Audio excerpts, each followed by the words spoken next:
بھائی جان ہمارا قومی کھیل کون سا ہے؟ ہاکی، قومی پھول کون سا ہے؟ چمبیلی، قومی بیماری کون سی ہے؟ کھانسی۔ جب یہ بات مختلف سوشالوجسٹ سے پوچھی گئی تو ان کا ایک ہی جواب تھا کہ ہماری جو قومی بیماری ہے وہ سستی ہے۔ بہت اچھے۔ اب آپ اس کے جواب میں کہیں گے نہیں ہم تو بڑی محنت کش قوم ہے۔ نہیں بالکل اتنی بڑی غلط فہمی ہے نا جس کا ہم شکار ہیں، پوری قوم ہی اس کا شکار ہے کہ ہم بڑی محنت کش قوم ہے۔ کوئی محنت کش قوم نہیں ہے، ہم پرلے درجے کے سست ہم لوگ ہیں۔ اب یہ بالکل ٹھیک بات ہے۔ اگر آپ اپنی زندگیوں کا موازنہ کریں نا یورپینز کے ساتھ، امریکنز کے ساتھ، بیرون ملک جن لوگوں نے ترقی کی ہوئی ہے ان کے ساتھ کریں تو آپ اس نتیجے پہ پہنچتے ہیں کہ مقابلہ بنتا ہی نہیں ہے۔ ہم بہت کہتے ہیں جی بڑی محنت کرتے ہیں، فلاں جگہ بڑی محنت کرتے ہیں، صبح جاتے ہیں رات کو آتے ہیں، پھر صبح جاتے ہیں رات کو آتے ہیں، اس میں سے آپ جو ہارڈ کور کام ہے اس کے گھنٹے نکالنے کتنے ہیں؟ تو وہ آپ کو اگر آپ گھر سے باہر حصول رزق کے لیے، رزق کی تلاش کے لیے نکلے ہوئے ہیں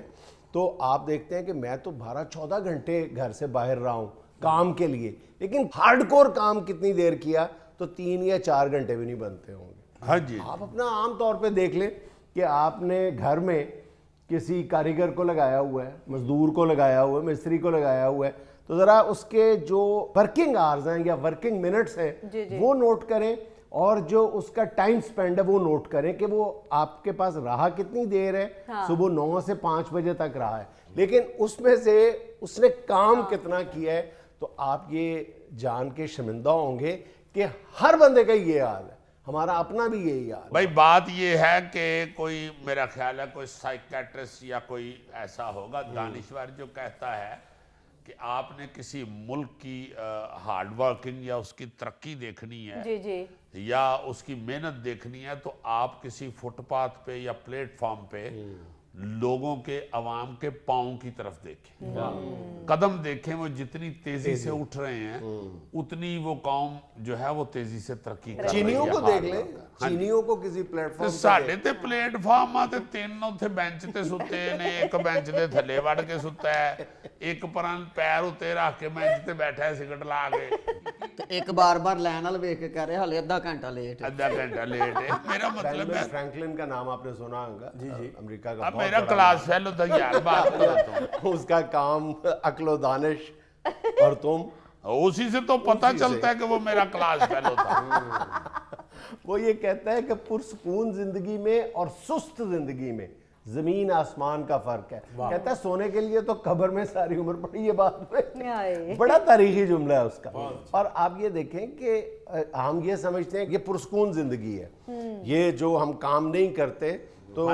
ہم فراغت کی زندگی بڑی مزے کی زندگی ہے، لیکن وہی فراغت جو ہے وہ بعد میں آپ کے لیے کتنی تکلیف کا باعث بنتی ہے۔ یار پونی قوم تو ہماری جو ہے اس کی کنٹینیوٹی یہ ہے، وہ کھانیاں تے 2 روٹیاں ہی نے چھٹ پر بہو 2 روٹیاں تو مل ہی جاتی ہیں۔ نہیں جی تہاڈی گل نہیں کر رہا، تانوں تے کہندے نے کہ وہ کھانیاں تے 50 روٹیاں نہیں، اٹھ کم کر۔ ہم سستی کے لیے نا، سستی کا دفاع کرنے کے لیے بعض بڑے لوگوں کے جو طنزیہ جملے ہیں نا وہ ان کا سہارا لیتے ہیں۔ مثلا بل گیٹس کی کوٹیشنز زندگی کے بارے میں کام کے حوالے سے بہت مشہور ہیں۔ اچھا اس نے ایک طنزیہ کہا تھا کہ میں ہر مشکل کام کے لیے سست ترین بندے کی تلاش کرتا ہوں، کیونکہ سست بندہ جو ہوتا ہے وہ ہر کام کا شارٹ کٹ تلاش کر لیتا ہے۔ اچھا یہ اس نے طنزیہ کہا تھا۔ واہ واہ، اور اس کے بعد ہم نے کہا کہ ہر اوکھا کام جو ہے وہ کسی چرسی کو دے دو، ایسا نہیں ہے۔ یار ایمان سے میں سوچتا ہوں کہ یہ جو بڑے بڑے لوگ ہوتے ہیں ان کی سوچ میرے سے کتنی ملتی ہے، میں کسی وقت اللہ معاف کرے ڈر جاتا ہوں۔ اچھا پھر ہم اپنی سستی کو نا ایک اور بات سے بھی کنفیوز کرتے ہیں کہ دنیا کے جتنے بڑے بڑے لوگ ہیں نا، بڑے بڑے دماغ جو ہیں نا وہ بڑی سست روی سے ہی کام کرتے تھے، وہ بڑا آرام سے کام کرتے تھے، وہ جلد بازی کا شکار نہیں ہوتے تھے۔ یہ بالکل یہ جو تخلیقی لوگ ہوتے ہیں نا یہ ان کی زندگیوں کا معاملہ ہے، جو بڑے بڑے مصور جیسے کہتے ہیں مونا لیزا کی تصویر ہے وہ اتنے سالوں میں مکمل ہوئی، لیکن اتنے سالوں میں مونا لیزا کی تصویر کو نہیں چپکا رہا تھا، باقی کام بھی کر رہا تھا۔ اصل میں دیکھیں مشتاق احمد یوسفی یوسفی صاحب نے جو اپنی شورۂ آفاق زرگزشت ہے جب لکھی تھی تو غالباً 1971 میں شروع کی تھی. وہ کہتے ہیں کہ میں ایک مضمون لکھ کے نا زرگزشت کا جب شروع کی نا میں نے تو کہتے ہیں کہ میں اپنا ایک مضمون لکھ کے مضمون کی پیل ڈال دیتا تھا, جیسے آموں کی پیل نہیں ڈال دیتے, کہتے تھے میں پھر اس کو کچھ عرصے تک نہیں پڑھتا تھا, پھر اس کو جب میں کچھ عرصے بعد دوبارہ خود پڑھتا تھا تو مجھے لگتا تھا کہ یہ چھپنے کے قابل ہے یا نہیں ہے, پھر میں اس کا انتخاب کرتا تھا. تو یہ سستی نہیں ہے, یہ کام کرنے کا سٹائل ہے جو بڑے بڑے لوگوں, جو بڑے بڑے جو گریٹ مائنڈز ہیں نا, برینی لوگ جو ہیں, یہ ان کا کام ہے. جہاں پر ہم کام کی بات کرتے ہیں جو ڈیلی روٹین کا کام ہے, اس میں تو ہمیں یہ دیکھنا چاہیے کہ یار میں 10 گھنٹے اس کام پہ صرف کر رہا ہوں تو میں اس میں سے ہارڈ کور کام کتنی دیر کروں گا, میں وہی کام 4 گھنٹے میں بھی مکمل کر سکتا ہوں, لیکن نہیں کرتے ہم. ایک بڑے بندے کا قول ہے کہ کاہلی ہمیشہ آپ کو دلکشی دیتی ہے, مزہ آتا ہے نا کاہلی میں, سستی میں, لیکن کام جو ہے نا چستی کہہ لیں وہ آپ کو سکون دیتا ہے. ہم یہ سمجھ رہے ہوتے ہیں کہ سستی اور کاہلی ہمیں سکون دیتی ہے, کام آپ کو سکون دے رہا ہوتا ہے, وہ تو نشہ ہے. سستی تو نشہ ہے, لگ جائے تو پھر بیٹھے ہوئے ہیں. باؤ جی ہمارے لوگ تو شروع سے ہی دکان پہ لکھ دیتے ہیں یہاں کام تسلی بخش کیا جاتا ہے, انہوں کڑی ٹھیک کرنے واسطے دیو, کہندا ہفتے بعد آ کے لے جانا, ہفتے بعد جاؤ تو کہندا 3 دنوں بعد آنا, میں کام تسلی بخش کر رہے ہیں. حالانکہ گھڑی جیڑی وہ 5 منٹ ہی ٹھیک ہونی سی, باقی سارا ٹائم انہیں تسلی بخش تے لایا. یہ جو ہماری سستی ہے نا, اس کے بارے میں انور شعور صاحب کا بہت ہی خوبصورت شعر ہے. تساہل ایک مشکل لفظ ہے, اس لفظ کے معنی, تساہل ایک مشکل لفظ ہے, اس لفظ کے معنی کتابوں میں کہاں ڈھونڈوں, کسی سے پوچھ لوں گا میں. واہ واہ واہ واہ, بہت اچھے. کتاب کھولنا بھی مشکل ہوتا ہے کئی بار. اچھا, میں تو پھر یہ مثال دینے سے بھی بعض دفعہ ڈر جاتا ہوں کہ ہم کہتے ہیں کہ جی ہمارا جو کاشتکار ہے یا جو ہماری دیہی زندگی ہے وہ بہت مشکل ہے.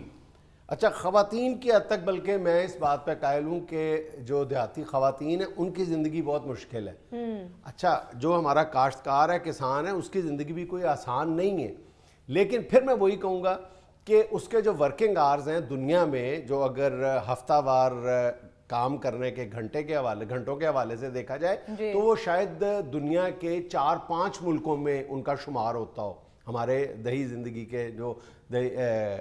Working hours. لیکن اب آپ پھر وہی آپ اندازہ لگائیں کہ وہ صبح گھر سے جاتا ہے کھیتوں میں کام کرنے کے لیے الگ صبح, ٹھیک ہے, اور شام تک کھیتوں میں رہتا ہے, لیکن وہ کام کتنا کرتا ہے وہاں پہ؟ وہ کام کرتا ہوگا یعنی پانی لگانا ہے اس نے, اس کے بعد اس نے بیٹھ کے حقہ پینا ہے, ٹھیک ہے, اس کے بعد دوپہر کی روٹی کا انتظار کرنا ہے. یہ سارے نہیں میں کہہ رہا, بہت بہت سخت کام بھی کرنے پڑتے ہیں بیچاروں کو, لیکن ان کی جو اکثریت ہے نا وہ اپنا کھیتوں میں بیٹھ کے کام کرنے کی بجائے وقت ضائع بہت زیادہ کرتے ہیں, بہت زیادہ کرتے ہیں. ہاں جی, محفل لگانے کی عادت ہے نا, یہ ہمارا اصل میں سب سے زیادہ وقت کھاتی ہے. ہاں جی, پونا کو گھنٹہ جڑا پچھلے ہفتے گوگی دا ویاہ آیا سی اودیاں بھی گلاں کرنی نہیں پھر ہویا تیرے نال, فلانے منڈے نال ہی ہو گیا, پھر ویکھ لے. اس کے بعد اب جو ایک نئی مصیبت اور عذاب ہے وہ یہ موبائلز آ گئے ہیں. جب سے آپ اپنے گھر میں آپ نے کوئی کام کے مزدور لگائے ہوئے ہیں, یا ویسے بھی آپ ورک پلیسز, آفیسز میں دیکھ لیں, اپنے تعلیمی اداروں میں دیکھ لیں کہ جو لوگ ہیں وہ زیادہ تر جو ہیں وہ تعلیم حاصل کرنے کی بجائے, کام کی بجائے, محنت کی بجائے وہ ٹک ٹاک اور فیس بک یوز کر رہے ہوتے ہیں کام کے دوران. اب پوری دنیا میں یہ جو سوشل میڈیا اپلیکیشنز ہیں یہ اتنی استعمال ہو رہی ہوں گی, لیکن کام کے دوران استعمال پہ بہت پابندی ہے, بہت, بلکہ اکثر یورپی ممالک میں تو اس بات پر پابندی ہے کہ فیس بک آپ استعمال ہی نہیں کر سکتے. یعنی یار آپ اپنی فیس بک کو ٹویٹروں پہ اور ادھر ادھر